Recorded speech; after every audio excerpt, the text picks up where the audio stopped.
The crack of Sheriff Clara Vaughan's hand against my face echoed through Birmingham High School's auditorium, a sound so sharp it silenced the gasps of my classmates. I staggered, blood welling from my split lip, my glasses askew, as the sting burned into my cheek.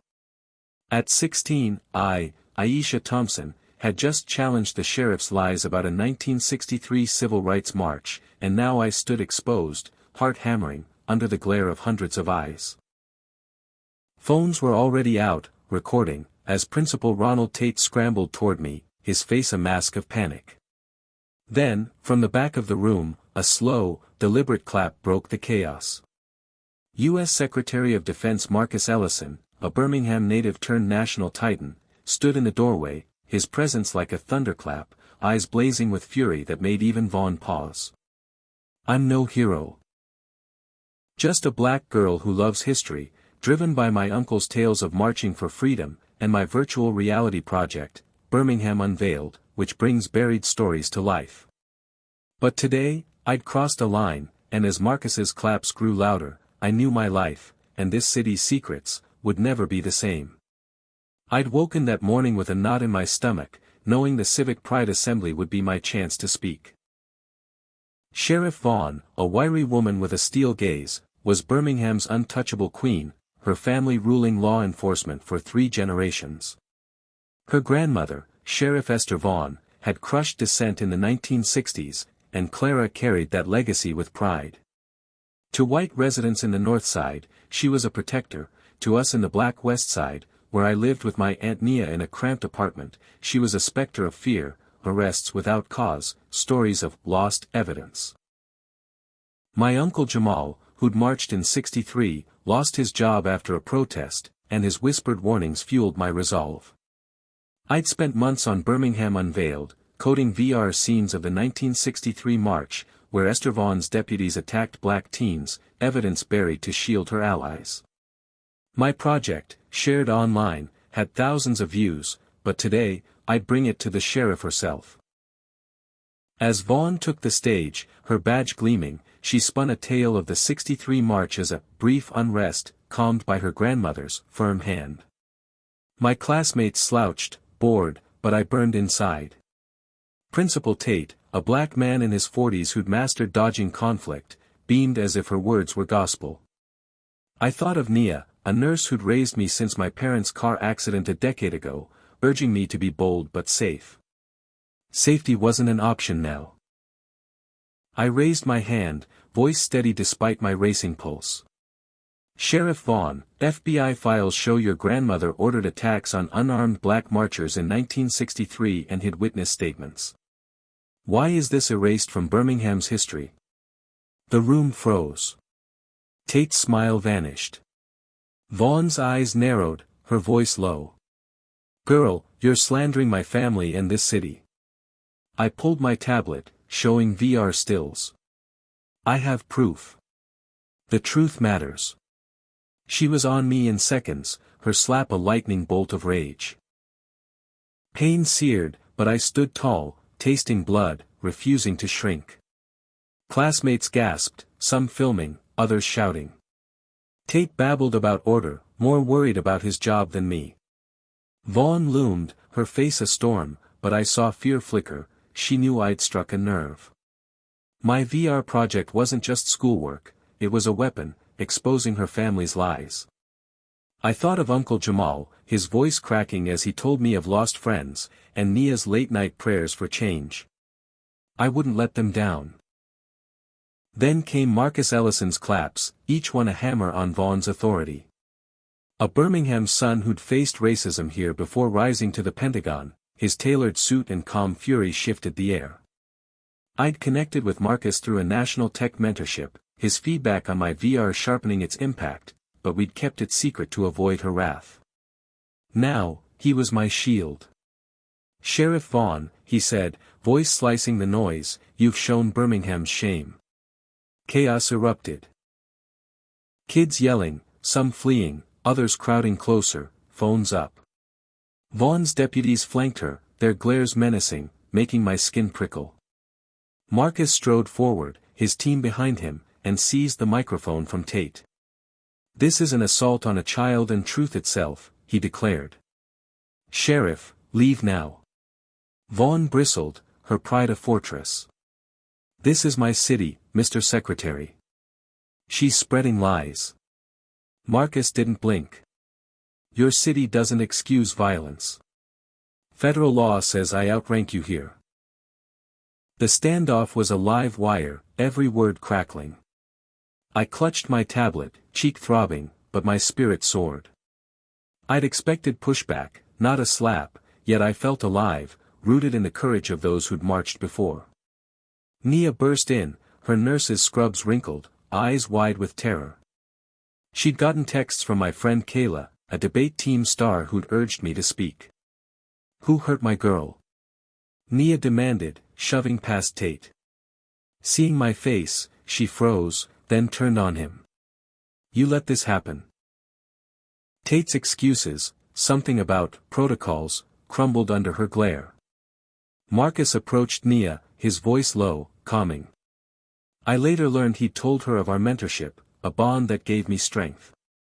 Vaughn radioed for more deputies, their cars swarming outside, a show of force that chilled me. My classmate Malik, a shy artist, slipped me a tissue from my lip, whispering, "You're brave, Aisha." His support, small but real, kept me grounded. Outside, voices rose. Parents, reporters, drawn by the viral footage. Kayla's video was already online, #Justice for Aisha trending. Tate announced a lockdown, more to save face than protect us, but kids lingered, sensing history unfolding. As Marcus's team escorted us out, I saw the crowd, some cheering me, others defending Vaughn. My phone buzzed, support from VR fans, threats from strangers. I thought of Uncle Jamal, how he'd smile at my fight, and Nia, who'd sacrifice anything for me. In the hotel room later, under federal watch, I uploaded a Birmingham Unveiled update, narrating the slap, the truth, the hope. Thousands viewed it, comments calling me a light in the dark. But Vaughn's shadow loomed. She wasn't just a sheriff, she was Birmingham's queen, her allies in every corner, ready to crush me. Marcus's claps echoed in my mind, a promise of justice, but as Birmingham's lights flickered outside, I knew this was only the beginning. Truth had a price, and I just paid the first installment. I woke to the buzz of my phone, notifications flooding in like a storm, each one a reminder that Birmingham was no longer the quiet city I'd known. It was morning, just hours after Sheriff Clara Vaughn's slap left my cheeks swollen and my name trending with #Justice for Aisha, and already the city felt like a battlefield. Safe in a Montgomery hotel under federal watch, I scrolled through messages. Some calling me a hero for exposing Vaughn's family lies through my Birmingham Unveiled VR project, others warning me to shut up or face worse. My Aunt Nia sat across the room, her nurse's scrubs crumpled, her eyes red from a sleepless night spent fielding calls from reporters and worried friends. She'd always been my rock, raising me since I was 6, but now fear etched lines into her face, fear for me, for us, for the truth I'd dared to speak. Yesterday, I challenged Vaughn's claim that her grandmother's deputies gently handled the 1963 Civil Rights March, citing FBI files of brutality and cover-ups. That truth cost me a bloody lip, but it also brought Marcus Ellison, the U.S. Secretary of Defense, into the fight, his clapping a signal that Birmingham's secrets were unraveling. Now, as I uploaded a VR update narrating the assault, my voice shaking but resolute, I felt the city splitting apart, and I was at its fault line. Outside, Birmingham was a kaleidoscope of rage and hope. Protests swelled near the high school, my classmates' videos fueling crowds chanting, "Truth for Aisha," while others, clutching, "Support Sheriff Vaughn" signs, shouted about loyalty and order. The Birmingham Dispatch, owned by Vaughn's old friend Leonard Hayes, ran a front-page story painting me as a troubled teen, with a vendetta, digging up a time I'd argued with a teacher over a biased history lesson, ignoring my straight-A record and VR awards. I burned with anger, but Nia, ever practical, channeled her fury into action. She'd started a community theater group, Stories Unbound, to stage plays about Birmingham's black history, and last night, she'd rallied her cast to brainstorm a performance about the '63 March, a quiet rebellion against the city's lies. "We tell our stories, Aisha," she said, her voice fierce, "no matter who tries to silence us." Her theater group, meeting in a church basement, drew a mix of black elders and curious white neighbors, their scripts weaving oral histories I'd recorded for my VR. It was small, but it felt like a spark, a way to keep truth alive. The backlash hit hard.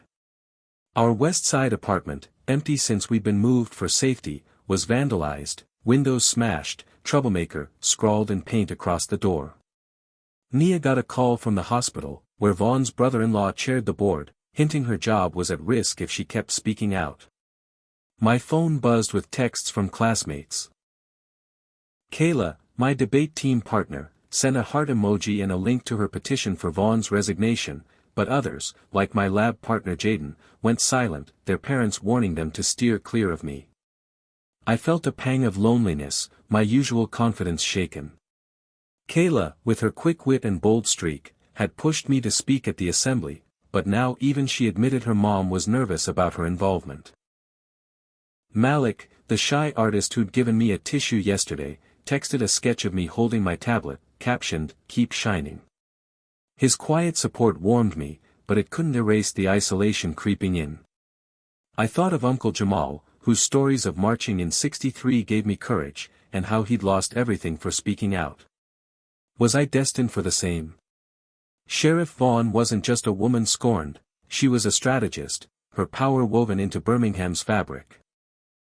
From her North Side mansion, she worked the phones, calling council members, business owners, even pastors, framing me as a threat to the city's peace. Her deputies patrolled our West Side streets, stopping kids for suspicious behavior, their presence a warning. Yet, the viral footage of her slap made her untouchable status wobble. National news dissected her actions, linking them to Birmingham's civil rights scars, 16th Street Baptist Church, Bull Connor's fire hoses.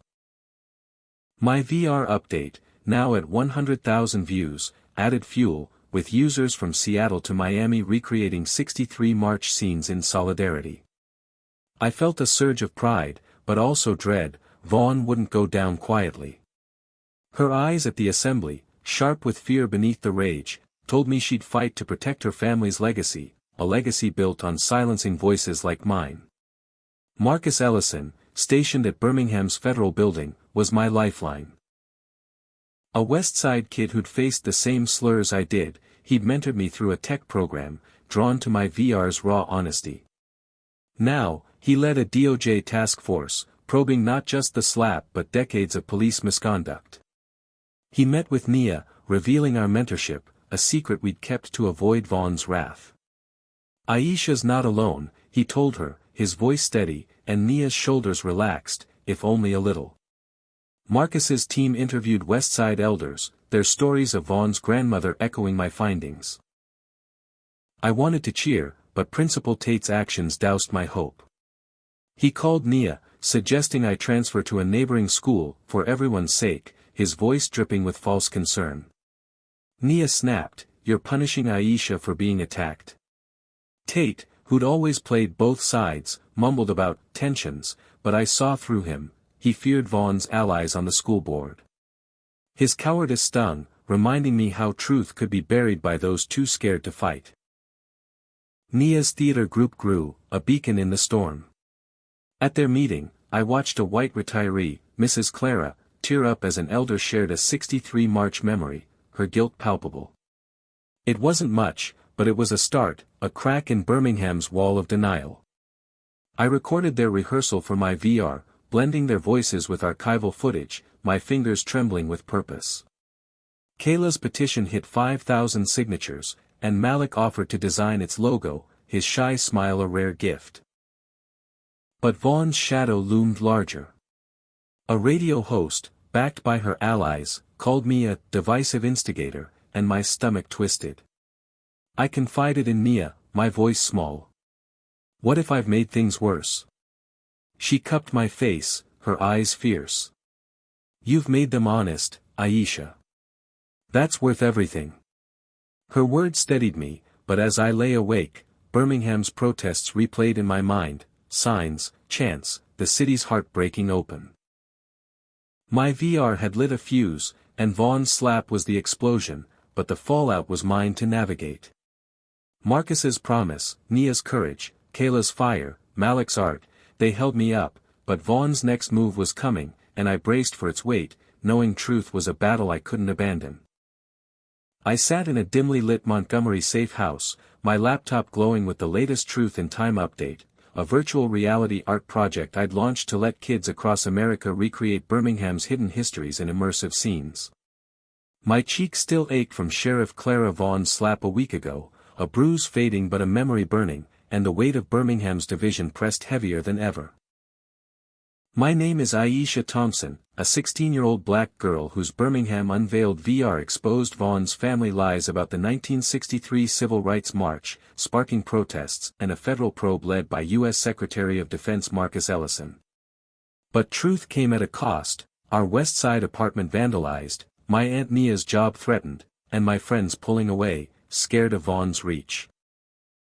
Now, hidden from her allies' prying eyes, I felt both powerful and fragile, my courage tested by a city that wanted me silent.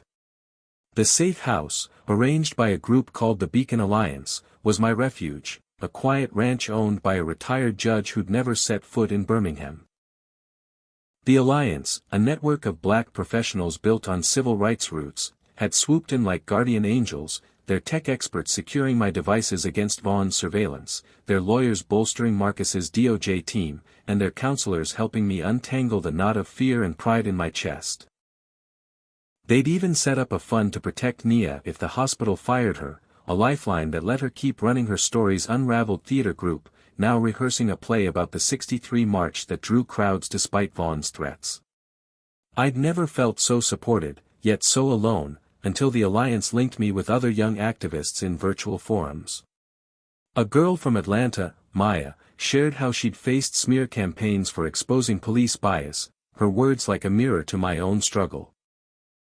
"You're not just fighting for you," she said, "you're fighting for everyone who's been erased." Her voice steadied me, and I poured that strength into Truth in Time, inviting kids to build VR murals of forgotten stories. The project exploded, with a Chicago teen recreating a 1960s sit-in, its virtual flames lighting up my screen, and Birmingham's own art collective planning a mural for the '63 March victims, a bold act of defiance. Back in Birmingham, Vaughan's grip tightened.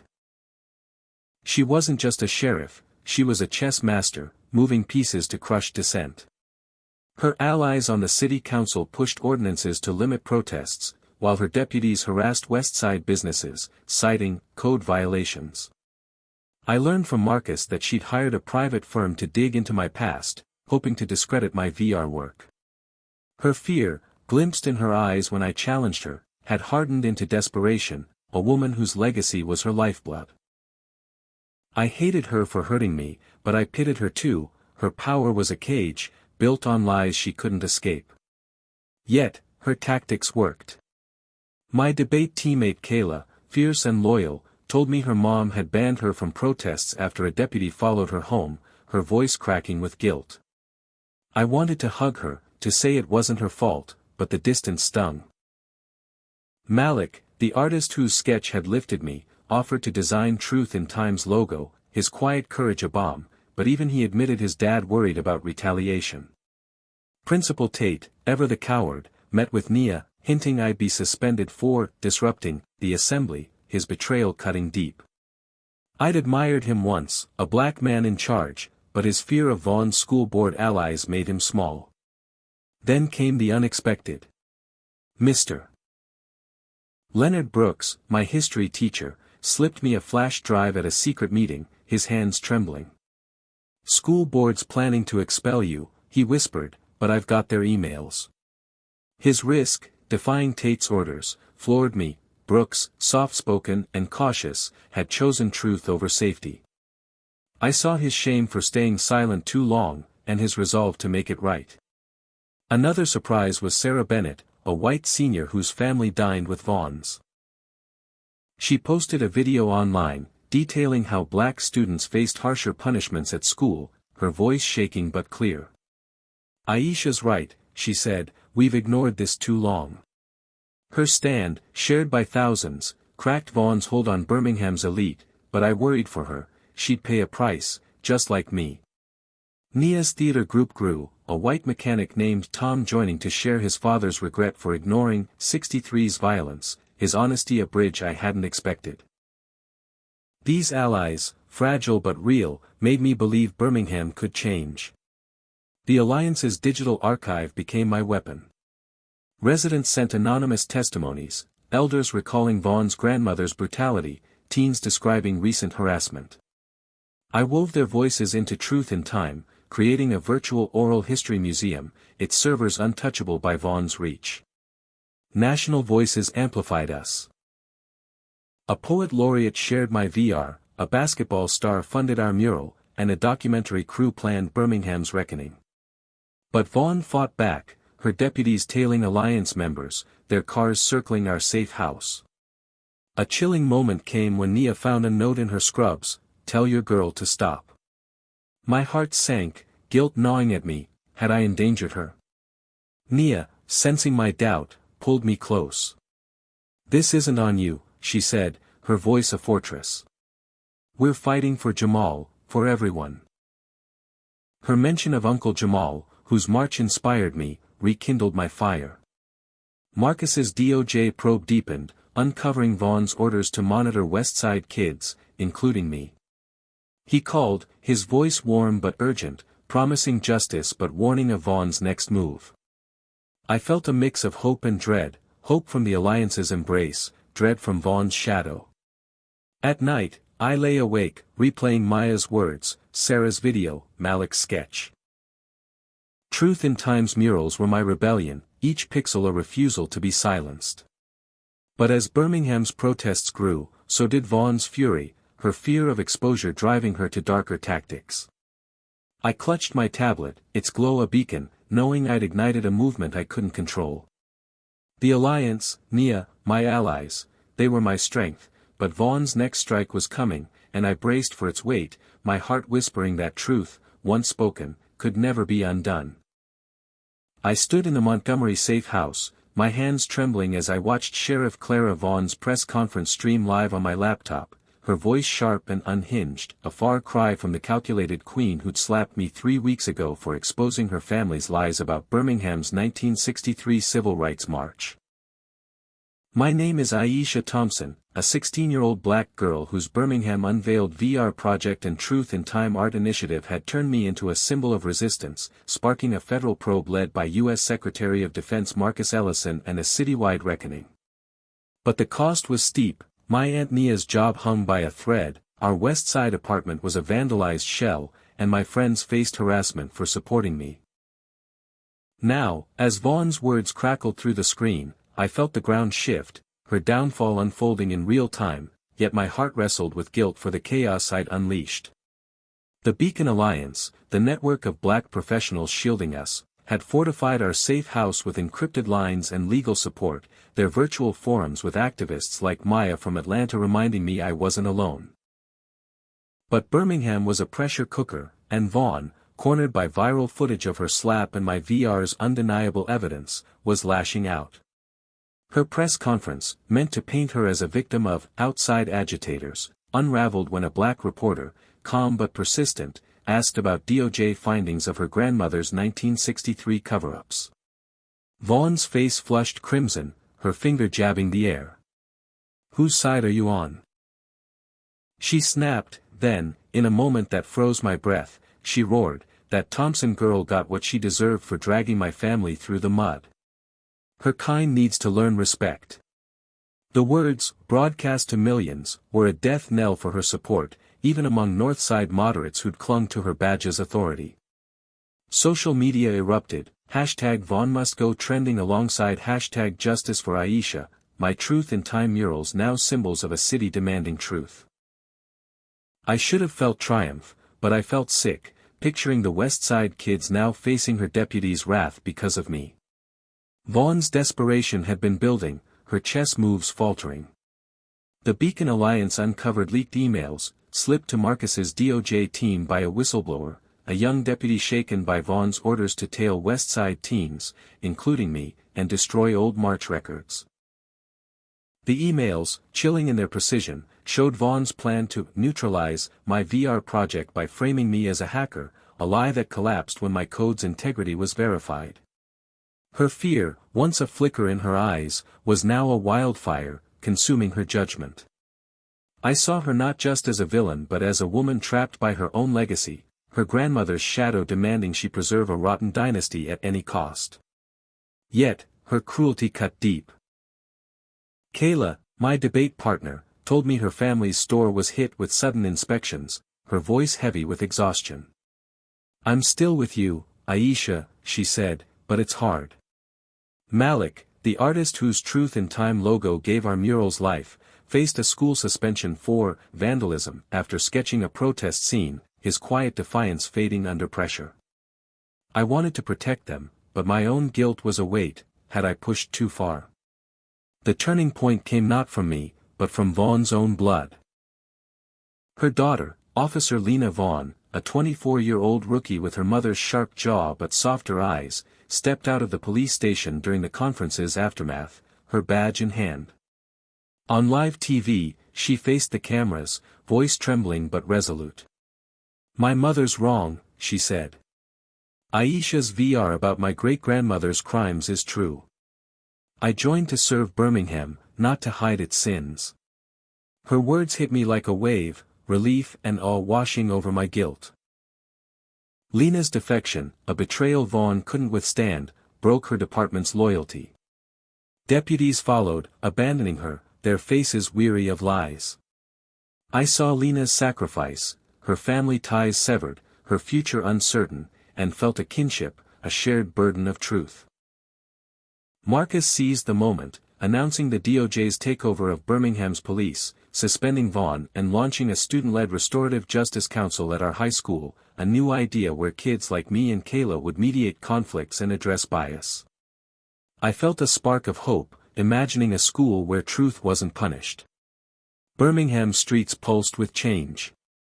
My Truth in Time murals, now painted across West Side walls, drew national artists, their colors a defiance of Vaughn's gray world. Nia, ever my anchor, started a citywide letterwriting campaign, Letters to Birmingham, inviting residents to share stories of injustice for a public archive, her theater group performing excerpts to packed crowds. Her courage, born of raising me through loss, inspired me, but her tired eyes betrayed the toll, late shifts, threats, the weight of my fight.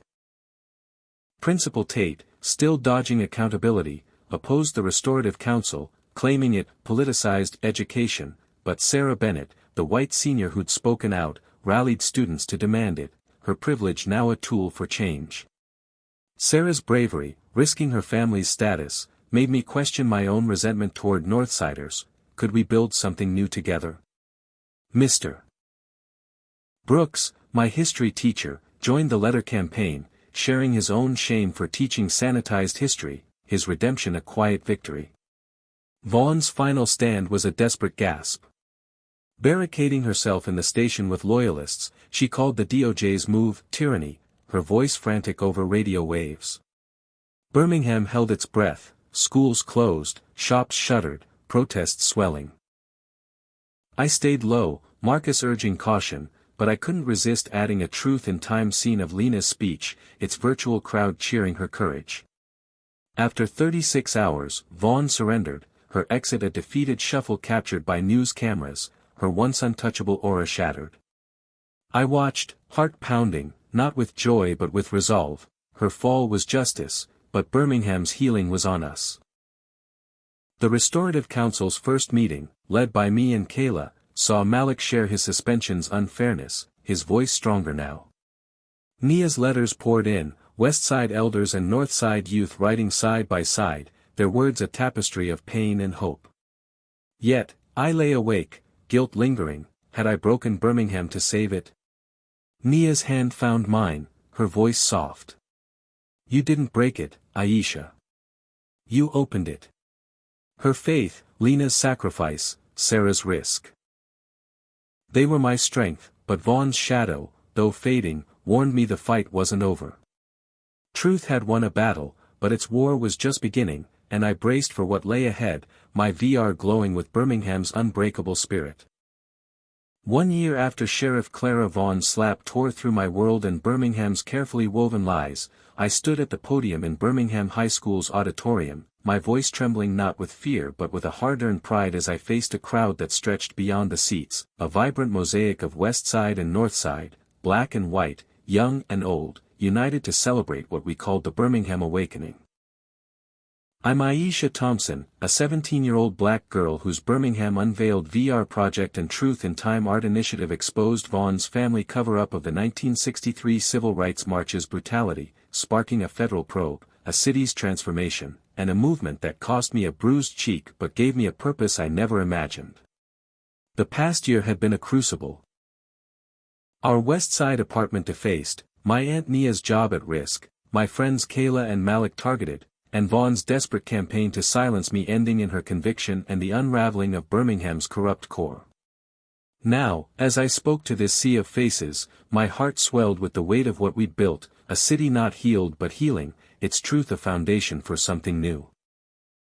Clara Vaughan's trial, concluded 3 months ago, sentenced her to 20 years for assault, civil rights violations, and evidence tampering, a reckoning not just for me but for generations of West Side pain her family caused. 15 others, school board cronies, hospital executives, city officials, faced charges, their confessions exposing a web of complicity. The police, now under federal oversight, answered to a civilian board with West Side voices, their training steeped in fairness, their officers mirroring Birmingham's diversity. Our high school, once a stage for betrayal, thrived under Principal Gloria Evans, a black educator who replaced Ronald Tate's cowardice with a restorative justice council where Kayla and I shaped policies to end biased punishments. Nia, promoted to hospital community liaison, expanded her story's unraveled theater group into a citywide beacon, their plays in community centers drawing crowds who once wouldn't share a street. My Truth in Time murals, vibrant across Birmingham's walls, were celebrated at the Birmingham Unity Festival, a new tradition launched last week. Its stages alive with West Side poets, North Side singers, and VR exhibits of our history, a kaleidoscope of truth under Alabama's stars. I wasn't the same Aisha who'd coded in her bedroom, dreaming of history. Scholarship offers from Howard and Stanford beckoned, drawn to my VR's impact, and Marcus Ellison, my mentor and U.S. Secretary of Defense, invited me to lead a National Youth VR Summit, a platform to inspire kids to unearth their own city's truths, a vision born from Birmingham Unveiled spark. But the journey left marks. Nights I'd sobbed, haunted by the chaos I'd stirred, or the strain in Nia's eyes, her health battered by worry though her spirit never broke. At the festival, she'd led a dance with West Side elders, her joy radiant, but her quiet moments showed the cost of carrying me through. Kayla, now a council leader, poured her fire into fairness, her laughter a lifeline despite her family's hardships. Malik, the artist whose Truth in Time logo defined our murals, shared his festival sketches of Birmingham's renewal, his confidence blooming from a seed of shyness. Sarah Bennett, the North Side senior who defied her family to expose school bias, mentored younger allies, her growth a bridge across divides. Mr. Brooks, my history teacher, taught our new curriculum, weaving Nia's letters to Birmingham archive into lessons, his redemption a quiet triumph. Lena Vaughan, Clara's daughter who'd broken ranks, studied justice reform, her festival speech about her family's wrongs a raw step toward amends. I'd forgiven her, seeing not her mother's shadow but a woman choosing light, her courage echoing Sarah's. The festival was Birmingham's heart reborn. Elders shared march memories on VR stages, their voices steady, while North Side families listened, some grappling with shame, others finding resolve. A 1963 March memorial in Kelly Ingram Park, unveiled last month, ended decades of silence, where I'd honored Uncle Jamal, whose stories fueled my fight. Lena's presence there, laying a wreath, showed me change was possible, not easy, but real. As I spoke, I shared a memory of Nia's late-night coding lessons, her belief shaping my VR, and of Kayla's courage, Malik's art, Sarah's risk, Lena's choice. Truth isn't a weapon, I said, it's a seed. We planted it, and look what's grown. The applause, crossing old divides, was a vow to keep growing. But I knew the work continued, other cities hid their vaughns, their silences. My VR summit would spread truth in time, and Nia's Letters Archive, now at the Civil Rights Institute, invited new voices, a living testament to our struggle. After, under Birmingham's spring sky, I reflected on my journey. I'd learned that truth demands courage, not just to speak but to endure the fallout, loneliness, guilt, fear. I learned community is power, from Nia's steadfast love to the Beacon Alliance's shield, from Kayla's fire to Sarah's awakening. I learned enemies can become allies, like Lena, and that healing starts with honesty, not erasure. Standing with Nia, Kayla, Malik, Sarah, and Lena, I felt Birmingham's pulse, not perfect but alive. I turned to the crowd, to the kids watching with bright eyes, and asked, if you faced a fight like ours. Social conflict, racism, power-spreading fear, emotions you didn't expect, how would you approach it for the best outcome?